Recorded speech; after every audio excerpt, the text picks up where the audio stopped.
ये बोड़े रविंदर शर्मा नंगर चौधरी से इनकी कावड़ गुड़गावा में सेक्टर 31 CNG पंप के पास ऑटो वाला की टक्कर लगने से खंडित हो गई थी। हम उसी टाइम इसके साथ मौके पे पहुंचे और इसको गाड़ी में बिठा करके हरिद्वार लेके आए।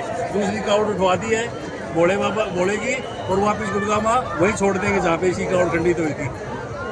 इसकी यात्रा सफल होए और भोला बाबा और गंगा मैया का आशीर्वाद बना रहे। बोल शंकर भगवान की जय।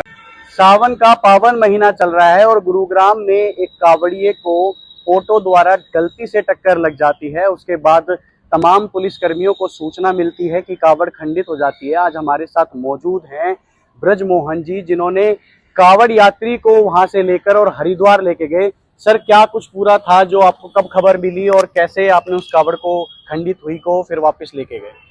ये 14 तारीख की बात है और शाम करीब 4 बजे हमारे पास सूचना मिली कि वहाँ पे कंट्रोल रूम से सेक्टर 31 CNG पंप पे एक ऑटो वाला की टक्कर लगने से कावड़ खंडित हो गई है। हम तुरंत मौके पर पहुंचे, SHO अपनी टीम लेकर के और मैं अपनी गाड़ी लेकर के पहुंचा वहाँ पे।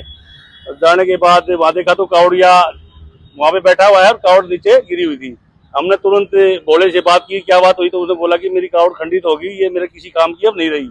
तो फिर हमने समाधान के लिए, सुलोचन के लिए SHO साहब ने और मैंने उससे बात करी। उसने कहा कि मैं अपना गंगा जल दोबारा हरिद्वार से लेना चाहता हूँ, मेरी सहायता अगर हो सकती है तो आप देख लो, ये कावड़ मैं भोले पे नहीं चढ़ा सकता। वो आपके दिमाग में अचानक से ये कैसे आया कि कावड़िए को लेकर हरिद्वार चलते हैं? और ये हमारे कमिश्नर साहब के और DCP साहब गौरव प्रवीण जी के, SHO साहब के, ACP साहब के सख्त दिशा निर्देश थे कि किसी भी कावड़िए भोले को यहाँ से आने जाने में दिक्कत नहीं होनी चाहिए।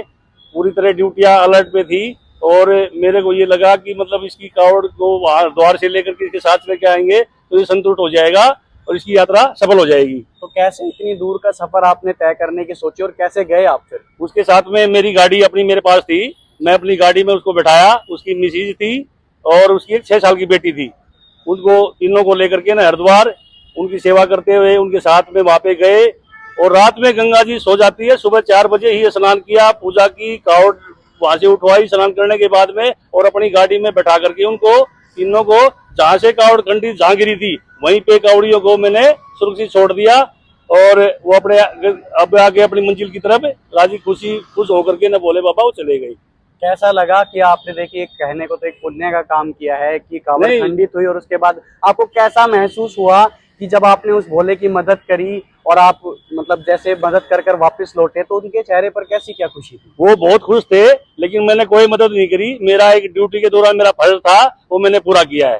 ड्यूटी के प्रति अपनी वफादारी और ईमानदारी से मैंने मेरे जो अफसरों के दिशा निर्देश थे उनके कारण मैंने ये कार्य किया और मेरे मन में ये था कि मतलब इससे अच्छा कार्य नहीं हो सकता। मौके के ऊपर मैंने सूद से मतलब ये कार्य किया और वो क्या इसके बाद इसके अलावा कोई ऐसी घटना गुरुग्राम में देखी गई जो आपने तो ये हालांकि एक हिम्मत का काम कराई है जो हरिद्वार ले जाकर उस भोले को कावड़ वापस लेके, इसके अलावा कोई ऐसा केस हुआ?